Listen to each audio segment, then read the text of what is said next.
Bonjour à tous, je suis Romain de France Autotech. Bonjour, je suis Didier de France Autotech. Bienvenue à tous pour ce nouvel épisode des rencontres avec des entrepreneurs qui bousculent les codes de l'automobilité. On est ravis aujourd'hui d'accueillir Jean-Baptiste Rouget de MyAnatole. On va parler aujourd'hui place de l'automobile dans nos villes notamment. Comment est-ce qu'on fait pour optimiser cette place? Comment on fait pour éviter la congestion? On va parler également big data, IA, donc des sujets passionnants qui nous touchent au quotidien. Est-ce que j'ai bon, Didier? Est-ce que je ne me suis pas trompé dans, Oui, dans ma... oui, oui, c'est ça. MyAnatole, c'est une start-up créée il y a 3 ans avec un objectif qui nous fait tous rêver, c'est supprimer les embouteillages dans les villes. Alors, l'objectif de MyAnatole n'est pas d'éliminer les voitures, mais d'améliorer l'utilisation de l'espace public avec moins de pollution, moins de stress et moins de temps perdu pour tous. Alors concrètement, MyAnatole, c'est une application personnelle dont Jean-Baptiste va nous parler dans quelques minutes. Très bien, bah, écoute, bienvenue Jean-Baptiste. Donc Jean-Baptiste Rouget, membre de France Autotech et cofondateur et directeur des opérations de MyAnatole. Bonjour, merci de votre accueil. Eh ben, écoute, avec plaisir. Donc, on commence toujours par cette sempiternelle question qui est quel est le problème que tu résous? Puisque je réitère cette petite mention à nos amis qui nous écoutent, qui est que quand vous créez une boîte, il faut que vous résolviez un problème, il faut que les gens en face de vous aient envie de voir ce problème résolu, il faut qu'ils soient prêts à payer, il faut que vous puissiez leur parler, il faut que vous puissiez enfin, qu'ils soient décisionnaires en face de vous et qu'ils soient prêts à payer et qu'ils prennent une décision rapide et qu'ils puissent payer beaucoup idéalement, et que toutes ces conditions sont cumulatives. Ça veut dire que si vous manque une seule de ces briques, votre business ne pourra pas prendre. Voilà, si vous pouvez leur parler mais qu'ils ne sont pas décisionnaires, ça sert à rien, par exemple. Voilà, cher ami. Donc, MyAnatole, tu résous quel problème? Mais je pense que on a parlé de bagnole et donc forcément, c'est lié à ça. Alors, exactement. Donc là, nous, notre centration, c'est la mobilité en général et la circulation en particulier, qui sont un problème pour toutes les villes, quelle que soit leur taille. Et ce problème, il est lié à des raisons structurelles. Ça peut être la configuration des rues, ça peut être la répartition entre les zones d'emploi et les zones d'habitation, ça peut être un site historique à préserver en centre-ville, etc. Donc, on n'y peut pas grand-chose, on vit avec, mais tout le monde est peu ou prou confronté à ça. Et on voit que par rapport à ces difficultés, les habitants, plutôt, ils se débrouillent. Hein, donc, chacun a l'application ou le petit système ou les habitudes qui le rendent plus malin que les autres et pour essayer de s'en sortir le mieux possible. Mais souvent, les gens passent quand même une heure, plus d'une heure en fait par jour en moyenne dans les transports, et c'est pas une heure agréable. Et on voit d'autre part, et ça a été très clair pendant les municipales l'an dernier, que toutes les villes se mobilisent sur le sujet de la mobilité, mais c'est un peu mission impossible parce qu'il y a des questions de compétences, parce qu'il y a des questions de disponibilité et de capacité à travailler les données associées à la mobilité. Et puis, parce que c'est cher et que les villes ont des budgets contraints, et que dès qu'on touche à la circulation et à la mobilité, on est sur des sujets qui coûtent beaucoup d'argent. Et puis, parce que finalement, on n'a pas beaucoup de solutions à proposer pour la voiture. Alors, on fait plein de trucs pour les transports publics, pour les vélos, pour la mobilité partagée, et tout ça, c'est très bien, mais on s'aperçoit qu'il n'y a pas une conversion très forte entre les automobilistes et les autres solutions de mobilité. Donc le problème reste entier. Et à la fin, les villes ont une certaine fatalité en se disant, mais comment est-ce qu'on peut faire? On dépense beaucoup d'argent et beaucoup d'énergie pour améliorer la mobilité, et les résultats sont franchement pas là.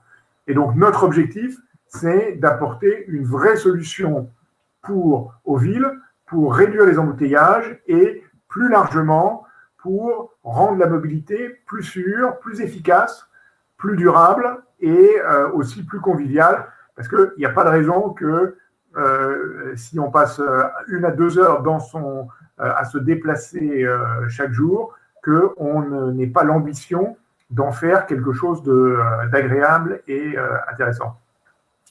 D'accord, Jean-Baptiste. Mais alors, qu'est-ce qui distingue MyAnatole de Waze ou de Google Maps que les gens utilisent déjà pour essayer d'optimiser leur trajet automobile? Alors, ça, c'est une super question. Nous, on a conçu MyAnatole en s'appuyant sur 3 principes. Le premier, c'est de donner aux villes la possibilité d'avoir leur mot à dire, d'influer sur les recommandations d'itinéraire.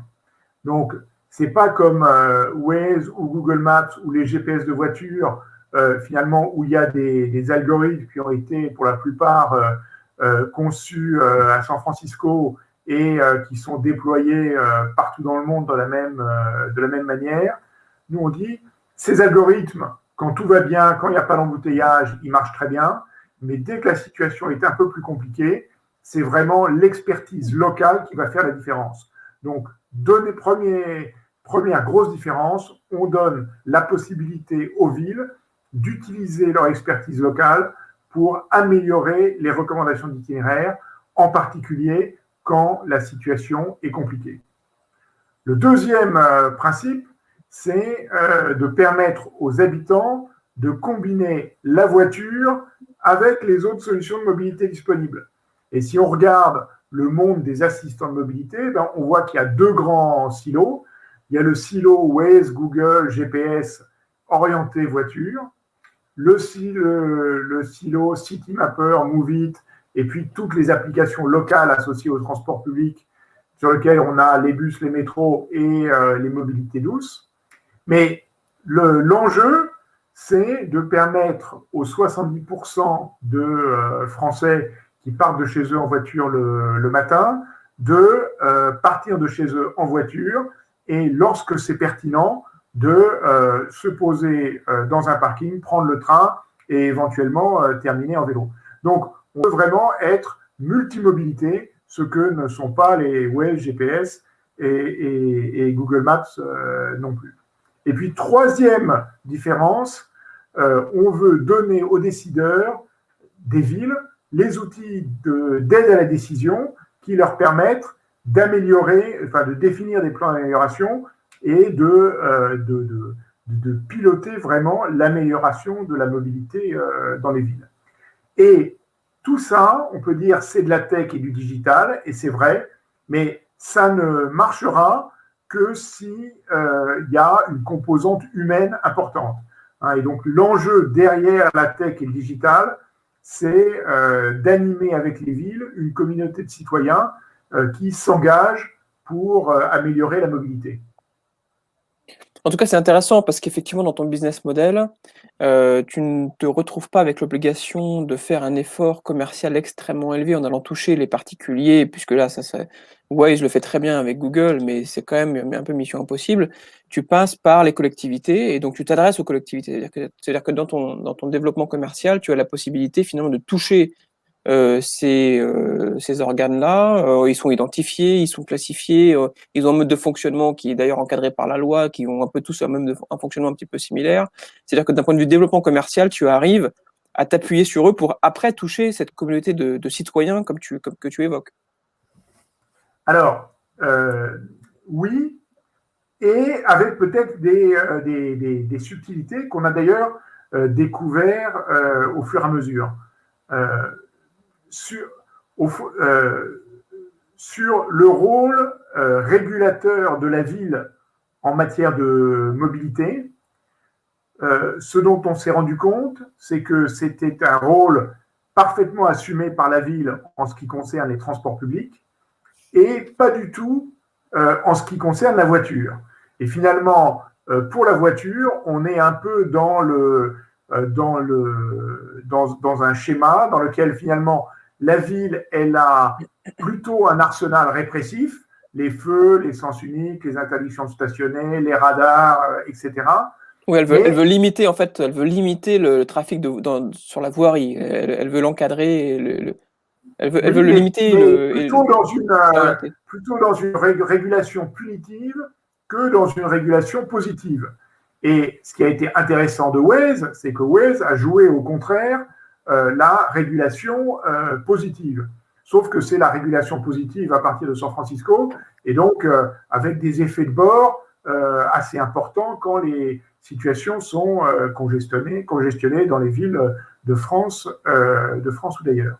Ou plutôt Tel Aviv pour Waze. Ouais, ou plutôt Tel Aviv, oui. Plutôt Tel Aviv. Et donc, il y a en fait, c'est une nouvelle. Les villes, elles sont vraiment dans leur rôle, mais cette capacité à piloter et à réguler les itinéraires des voitures, et ça, c'est une compétence un peu nouvelle. Et en même temps, c'est une compétence qui est stratégique, parce que si on se dit qu'on aura dans 5 ou 10 ans, et on sait bien ça chez France Autotech, dans nos villes des voitures autonomes, une des questions qu'on peut se poser, c'est qui va dire aux voitures autonomes par où passer? Et pour simplifier, ça sera soit la ville, dans son rôle de régulation de la mobilité sur son territoire, et si ce n'est pas la ville, ça sera Google. Et donc, nous, on est convaincus que small is beautiful dans cette affaire, que le local doit avoir son mot à dire, et que donc, il est clé pour les villes d'acquérir cette compétence. Alors, Jean-Baptiste, le concept est super attrayant, mais il peut paraître justement un peu conceptuel. Et tu as déjà mis en place MyAnatole à Issy-les-Moulineaux. Alors, concrètement, qu'est-ce que ça a donné? Quel est le bilan de cette expérimentation en situation réelle? Alors, on a des cas d'usage très précis en réalité pour déployer MyAnatole. Ces cas d'usage, ça peut être se débarrasser d'un bouchon structurel, mais ça peut être aussi accompagner un chantier qui va durer 2 ou 3 ans, accompagner un événement, favoriser l'utilisation de parking relais, etc. Donc il y a toute une série de cas d'usage possibles. À Issy-les-Moulineaux, on a travaillé avec la ville sur un bouchon qui est un grand axe qui traverse Issy-les-Moulineaux et entre Paris et l'ouest parisien. Et sur cet axe, il y a tous les jours des bouchons. Et sur cet axe-là, on a donc commencé par caractériser quels étaient les paramètres du bouchon. On a identifié des itinéraires alternatifs possibles. On a vérifié à quelle heure ce sont des bons itinéraires et pas des bons itinéraires. On a paramétré des déviations par ces itinéraires lorsque c'est pertinent. On a simulé ces déviations pour vérifier que ça marchait bien avant de les proposer aux utilisateurs. Et puis, enfin, on a activé ces déviations dans l'application et on est allé très concrètement dans le bouchon le matin et le soir pour proposer aux automobilistes de télécharger MyAnatole et de suivre les recommandations lorsque c'était pertinent. Et ça a été vraiment intéressant sur au moins 3 points. Le premier, c'est que on a été hyper bien accueillis par les automobilistes. Alors au début, ça peut paraître un peu ingrat et rébarbatif de se retrouver, surtout c'était au mois de janvier à 6h du soir, il fait nuit, souvent il pleut, et donc être là avec ses tracts face aux automobilistes qui sont dans les bouchons, ça peut ne pas paraître très rigolo. En fait, les gens étaient très ouverts, très sympas et très intéressés. Le deuxième, et donc on avait avec les automobilistes des petites discussions de 15-20 secondes extrêmement positives. Le deuxième enseignement, c'est que en distribuant nos tracts comme ça, en quelques semaines, on a eu 500 téléchargements, finalement pour un coût d'à peu près 1 € par téléchargement, compte tenu du travail à faire pour être là, ce qui est quand même extrêmement bon marché. Et troisièmement, on a vu immédiatement les courbes de congestion s'inverser sur le boulevard Gallieni. en 3 semaines, le bouchon s'est réduit de 12% et on a vu le trafic augmenter légèrement, mais en restant dans des seuils acceptables parce qu'il y a beaucoup de capacité sur ces axes, sur les 2 axes proposés comme déviation. Donc, une très bonne expérience de 2 mois environ de cette expérimentation qui s'est malheureusement arrêtée parce qu'on est arrivé dans le confinement et à ce moment-là, bien sûr, les choses n'ont pas pu avancer autant qu'on l'aurait voulu, au moins sur ce plan, mais on avait déjà pas mal d'enseignements à en tirer, ce qui fait que maintenant, alors qu'on se prépare à la sortie du 3e confinement, et là, on a vraiment tout ce qu'il nous faut pour se lancer dans un déploiement ville par ville à plus grande échelle et de manière accélérée. Écoute, merci pour cet exemple très concret. Et effectivement, parfois, il faut aller sur le terrain, discuter avec les utilisateurs. C'est même impératif de le faire. Et parfois, la promotion de son appli passe par des rencontres très concrètes avec ses utilisateurs. Donc, c'est comme ça qu'on monte en puissance et qu'on teste et qu'on apprend. Donc, c'est très bien. Tu parlais d'Issy-les-Moulineaux, mais justement, j'ai cru voir effectivement que tu avais, après quelques années à Polytechnique, intégré et passé quelques dizaines d'années chez Capgemini, qui est notamment installé à Issy-les-Moulineaux. Quel a été quelques mots sur ton parcours et qu'est-ce qui t'a effectivement poussé finalement à être indépendant, à monter cette boîte, puisque je rappelle que quel que soit l'âge que vous avez, chers auditeurs, la passion d'entreprendre peut vous emporter et peut vous amener à avoir de l'audace et à créer des choses. Il n'y a pas d'âge pour ça et il n'y a pas de limite, il faut vraiment y aller. Donc, quel a été ce cheminement qui t'a amené à vouloir résoudre ce problème-là? Alors, effectivement, moi, je suis pas un serial entrepreneur, mais plutôt un senior entrepreneur. Alors, moi, chez Capgemini, j'ai fait du conseil en transformation pendant 30 ans, comme tu l'as dit, et avec beaucoup de plaisir et beaucoup d'intérêt. Et j'ai travaillé, j'ai d'abord travaillé dans les villes et les collectivités locales pendant 5 ou 6 ans, puis j'ai ensuite travaillé dans différents secteurs de l'industrie, et puis une dizaine d'années dans la mobilité, à la fois l'industrie automobile et l'industrie des transports au sens large. Et je dirais, en travaillant dans la mobilité, on voyait bien que les entreprises, enfin les grands comptes pour lesquels je travaillais, en fait, ils étaient tous confrontés à cette question. Comment je transforme mon business model de manufacturier à un business model beaucoup plus innovant et bien plus tourné autour des questions de mobilité au sens large. Et je travaillais notamment pour le groupe Michelin, et donc avec un des dirigeants du groupe Michelin, on s'est dit, mais finalement, on serait aussi bien à essayer de monter, de s'engager dans la transformation de la mobilité, plutôt dans le cadre du start-up que dans le cadre de grands groupes qui ont à la fois leur force, mais aussi leur pesanteur.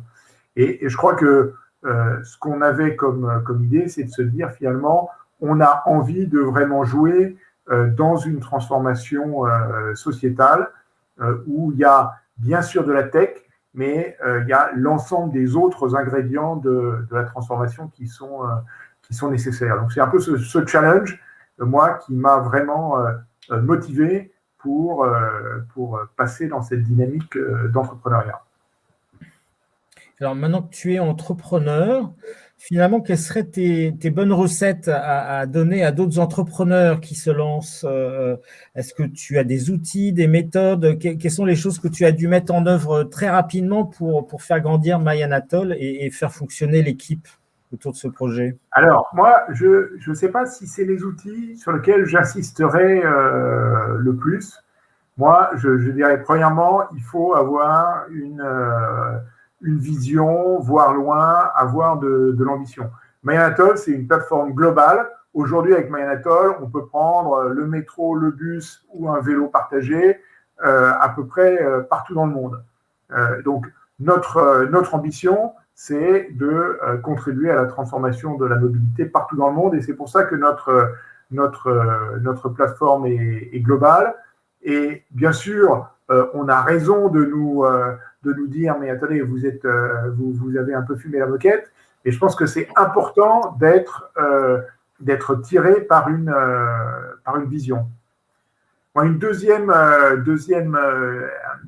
élément moi, où j'ai beaucoup appris, c'est à la fois se laisser déranger par les autres. Et je trouve que quelque chose qui est formidable dans les startups, c'est que c'est un environnement, un écosystème qui est très fluide. On parle à plein de gens facilement et sur le fond, enfin facilement et sérieusement, en discutant de nos business models, de nos projets et en se challengeant les uns les autres. Et je trouve que en même temps, il faut se laisser déranger et en même temps, il faut surtout pas prendre tous les avis des uns et des autres pour argent comptant et il faut avoir ses propres convictions. Donc à la fois, c'est cet équilibre entre des convictions fortes et se laisser déranger, bousculer. C'est une démarche, je trouve, particulièrement dynamique et riche. Et puis, troisième élément, c'est la question de l'accélération. Je crois qu'à la fois, il faut travailler sur le modèle au sens presque maquette, modèle réduit, en disant, voilà, MyAnatole, on va le faire fonctionner dans une ville et il faut que ça fasse tout pour tout et que ça marche vachement bien.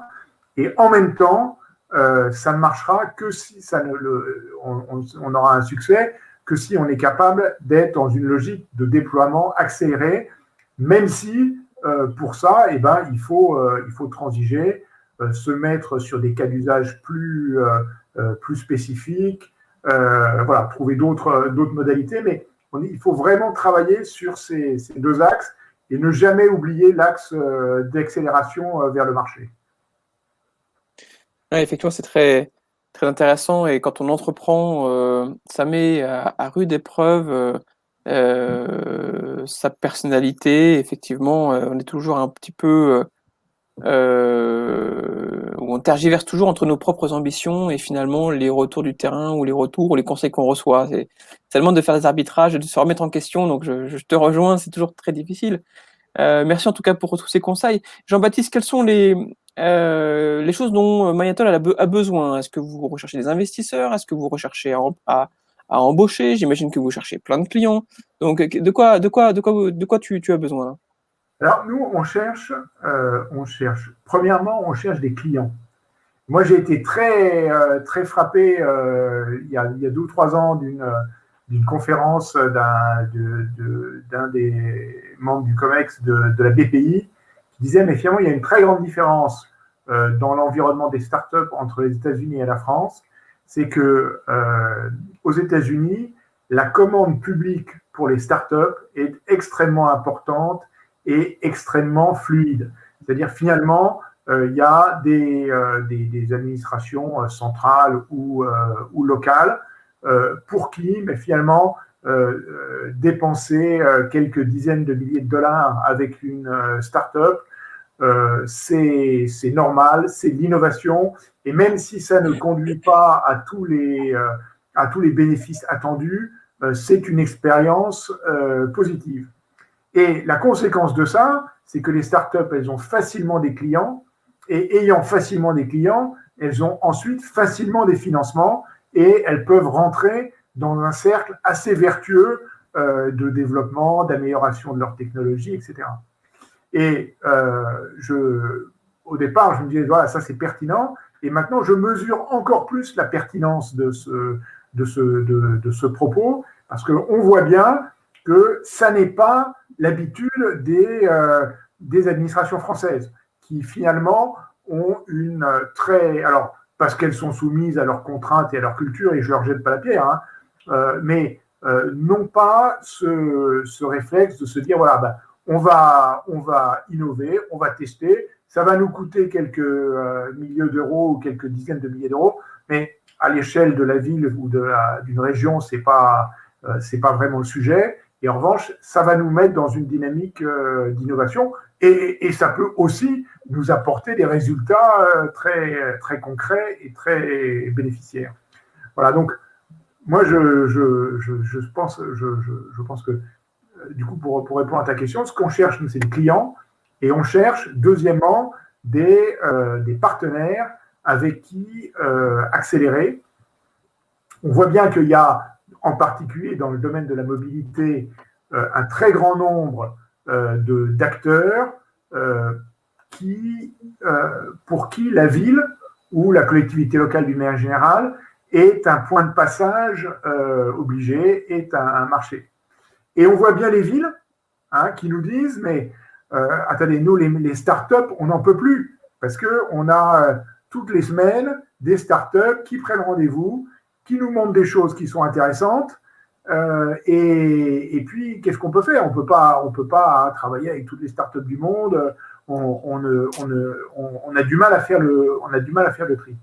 Et je pense qu'il y a vraiment un enjeu de chasse en meute, si je puis dire, en tout cas et pas de chasse d'ailleurs, mais de service en meute aux villes en matière de mobilité.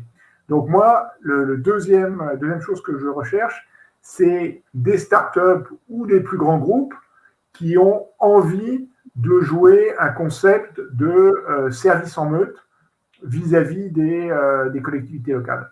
Et je pense que là, il y a un moyen d'apporter énormément de valeur et plus rapidement aux villes et aux collectivités locales. Alors, comment dire, ce service en meute, c'est vrai que c'est un peu même la raison d'être de notre association France Autotech, c'est de rassembler toutes les startups qui agissent dans ce monde de l'innovation automobile. Et plus on est nombreux et plus on agit ensemble et plus ça décoince certaines lourdeurs ou certaines frilosités. Donc, voilà, ravi que tu fasses partie de l'association et qu'on puisse avancer tous ensemble. Oui, et d'une part, et moi je partage cet intérêt de France Autotech pour ça. Et ce que je trouve intéressant, c'est que dans les startups de France Autotech, il y a une envie de collaboration et de coopération qui est réelle. Et à chaque fois qu'on a l'occasion de se rencontrer, on en ressort avec deux ou trois contacts sur lesquels on se dit, mais voilà, on peut aller plus loin ensemble. Après, il faut synchroniser les plannings, il faut synchroniser les clients, etc. Mais il y a une mise en musique, mais voilà, on sait faire une fois que c'est lancé. Et je pense que cette appétence, elle existe et il faut continuer de la cultiver parce qu'il y a un moyen de faire une grande différence sur le marché. Effectivement, il y a des contacts qu'on peut croiser, mais c'est vrai que les entrepreneurs au sein de l'association ont beaucoup de points communs puisqu'on est tous sur un secteur commun. On est tous des créateurs de boîtes et si on croise tous nos réseaux respectifs, je pense qu'on couvre la totalité des acteurs de l'automobilité. Donc, effectivement, il y a beaucoup de synergies à créer. Et quand tu évoques le fait que tu as besoin de clients, je pense que toutes les startups ont cette problématique-là, puisque c'est un gage de confiance pour derrière lever des fonds s'il y a besoin, ou pour embaucher, ou pour trouver encore une fois d'autres clients ou de partenaires. Donc c'est très important. Notamment, on a fait un atelier la semaine dernière entre startups de France Autotech qui avait vocation à partager des best practices en matière de BizDev B2B. Donc typiquement, tout ce qu'on a appris pendant cet atelier-là peut s'appliquer à ta problématique de recruter un maximum de collectivités, puisque on voit bien que cette notion de BizDev, elle se professionnalise, elle se structure autour de nouveaux outils, de nouvelles méthodes pour vraiment tirer la quintessence des efforts commerciaux qui sont effectués. Donc typiquement, voilà, au sein de l'association, on essaye de créer des ponts, de créer de l'entraide entre startups et de créer des ponts avec des grands groupes ou avec des collectivités ou d'autres acteurs externes. Voilà, en tout cas, c'était un plaisir de te recevoir aujourd'hui, cher Jean-Baptiste. Vraiment, on te souhaite le meilleur et toute la réussite pour ce développement commercial et cette mise en application de tous ces algorithmes propriétaires, parce que j'ai bien compris que tout ça, c'était fait en interne. Donc, merci à toi. Et puis, écoute, plein de bonnes choses pour cette nouvelle aventure. Eh bien, merci beaucoup. Et puis, n'hésitez pas à télécharger MyAnatole. Ça fonctionne partout où vous êtes. Vous pourrez vous en servir. Merci beaucoup, en tout cas, de votre accueil. Et à bientôt. À tous, à bientôt pour un prochain Passionnant. épisode de notre podcast. Et Jean-Baptiste, à très vite aussi.